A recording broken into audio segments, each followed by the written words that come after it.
Moyoni wa. Nimekaa bwana, masaa imeenda. Utaenda nyumbani siku gani?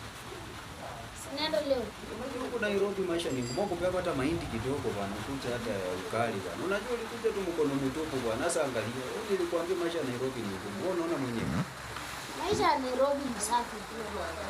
Sasa mbona kukupatia yako mahindi hata korokoro mbili tu ulete hapa tukule, tusiake tukule ukali. Sasa angalia hapa kwa hivyo na mkaka. Mimi nimebaki naunga kitoko pale.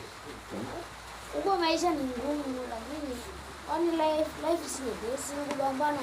Sasa ndapambana wapi kwa hivi jamani? Wewe ukiangalia tu vile maisha yanaendelea. Hii maisha ni ngumu kabisa. Najiinvest pole pole. Mimi nataka hata nirudi huko nyumbani nikatie shamba yangu. Ama unaona mnakaa? Ukatie shamba yako na hata siku kwanza unauza shamba. Mimi siwezi uza. Kuna tu mimi siwezi uza shamba, uza shamba na mnakani. Unaona maisha ni ngumu. Hii land kwanza hapa sasa hii rent inataiwa shilingi 25,000. Wewe uko na nini sasa hivi kwanza? Sasa unajua shida ya wanaume wa siku hizi. Wanauza shamba waenda wapige sherehe na wasichana. Maisha wanarudi kama mdomo imekauka. Lakini usiende huko ukaambia mama yako ati mimi napenda huko kuleta wasichana huko. Usiende kabisa. Unajua nitaaliana kila siku tu. Ni unachanda kama karata hivi. Wewe na wacha nikutafutie transport. Wewe uende tu nyumbani. Wote niletee shida hapa. Hapana, mimi siwezi. Mimi nakutafutia transport, sawa? Siendi. Unaenda? Siendi. Unaenda? Siendi. Unaenda? Wacha ni